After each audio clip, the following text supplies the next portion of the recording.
कौन कहता है कि शरीयत नहीं कहती मोबाइल कैसे इस्तेमाल करना है? शरीयत ने जिंदगी का कोई हिस्सा ऐसा नहीं छोड़ा जिसमें इंसानों को तालीम ना दी हो कि कौन सी चीज कैसे इस्तेमाल करनी है।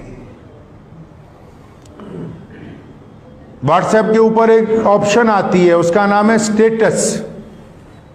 स्टेटस समझते हैं? अंग्रेजी में शब्द है, एक स्टेटस लफ्ज है, और अगर उसका उर्दू तर्जुमा करें तो उसका पता लगता है औकात, हैसियत। स्टेटस का अगर देसी जुबान में तर्जुमा करें ना, आप कहते तेरी क्या औकात है, मतलब तुम्हारा क्या स्टेटस है। अब कोई नाचने वालियों की तस्वीरें लगा रहा है, कोई गंदे गाने लगा रहा है, यानी आप दूसरे को बता रहे हैं हमारा स्टेटस तो ये है, देख लो। आप क्या समझते हैं कि वो सिर्फ स्टेटस इसलिए उसने बना दिया कि बस आप उसमें जो मर्जी चढ़ा दें? वो इसलिए बनाया ताकि दूसरा बंदा उसको देख के ये अंदाजा लगा सके कि आप कैसे हैं। वो स्टेटस की ऑप्शन इसलिए मोबाइल वाले ने बनाई है ताकि जिन लोगों के पास आपका नंबर है वो ये समझ सके इस बात को कि भाई ये बंदा कैसा है, ये ईमानदार है, दीनदार है, बेईमान है, गुंडा है, अय्याश है, रियाकार है, कैसा है ये बंदा। अब हम बताते हैं उसको। फिर जो दयानतदार हैं, ईमानदार हैं, वो अल्लाह और रसूल की बातें लगाएंगे। जिनको ज्यादा फिल्में देखने का शौक है वो अपनी फिल्में लगाएंगे। जिनको फाहिशा औरतें दिखाने का शौक है वो गंदी चीजें लगाएंगे। तो बताते हैं कि ये हमारी औकात है जनाब।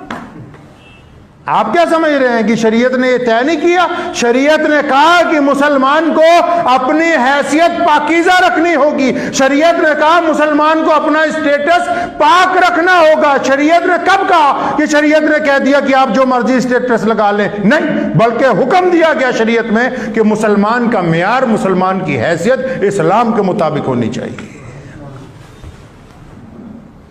दीनदार लोगों की सुन लो,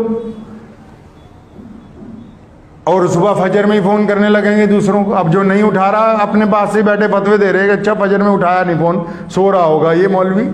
अल्लाह अकबर। रसूलुल्लाह ने फरमाया सबसे बड़ा कुफर बदगुमानी है। प्यारे रसूल ने फरमाया सबसे बड़ा कुफर क्या है जी? बदगुमानी है। अपने पास से ही अंदाजा लगा लो कि जी इनका मोबाइल सुबह के वक्त ऑन नहीं था, लगता फजर में सो रहे होंगे। तुम्हें यह इख्तियार किसने दे दिया कि आप अपनी तरफ से ये बात मोबाइल के जिम्मे से तय कर लें कि कौन सुबह को जाग रहा है, कौन सो रहा है? हजारों लोग हैं जो फोन का इस्तेमाल रात को करते ही नहीं, उनके फोन पे एक तरफ पड़े रहते हैं घरों में। तो शरीयत ने तो हमें कहा, अब हम किसी को फोन कर रहे हैं, मेरे साथ तो अक्सर ऐसा ही होता है। अब किसी साहब का फोन आ रहा है, अब हम तकरीर कर रहे हैं, अगले ने 5 फोन कर दिए और सोचेगा यार पता नहीं ये मौलवी अकड़ी रहा, फोन ही नहीं उठा रहा। भाई ये अकल नहीं दी अल्लाह करीम ने। शरीयत ने सिखाया नहीं किसी के घर का दरवाजा खटखटाओ, नहीं आ रहा दोबारा खटखटाओ, नहीं आ रहा तिबारा खटखटाओ, नहीं आ रहा तो चले जाओ फिर दोबारा आना। इसका मतलब घर में कोई नहीं, इसका मतलब घर वाले आराम कर रहे हैं, इसका मतलब वो किसी ऐसे जरूरी काम में है कि बाहर वाले का दाखला अच्छा नहीं समझते, तो ये दबादब दरवाजा तोड़ने पे लगा हुआ है। दबादब एक दफा फोन काट रहे हैं, फिर मिला रहा है, फिर काट रहे हैं, फिर मिला रहा है, फिर काट रहे हैं, फिर मिला रहा है। अल्लाह अकबर। क्या शरीयत ने ये तालीम नहीं दी है कि किसी का दरवाजा एक दफा खटखटाया अब अगला नहीं चाहता कि इस वक्त आप उसके घर में दाखिल हो?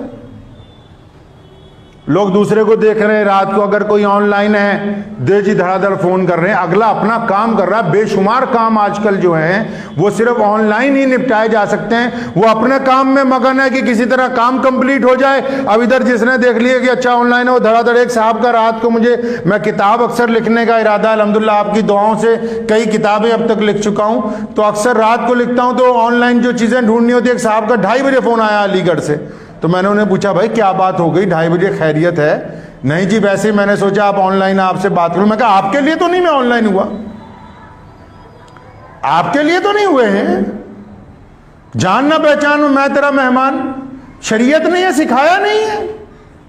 शरीयत ने बाकायदा आदाब सिखाए हैं कि किस वक्त किसके घर जाना है, आराम के वक्त का ख्याल रखना है। अल्लाह के रसूल सल्लल्लाहु अलैहि वसल्लम रात को तहज्जुद के लिए उठते थे। अम्मी आयशा रज़ियल्लाहु अन्हा फरमाती हैं कि इस प्यारे रसूल सल्लल्लाहु अलैहि वसल्लम जूता नहीं पहनते थे कि इबादत मैं उठूंगा तो आयशा को तकलीफ होगी। आप समझे रसूलुल्लाह सल्लल्लाहु अलैहि वसल्लम ने दूसरे की नींद का कितना बड़ा एहतराम किया है।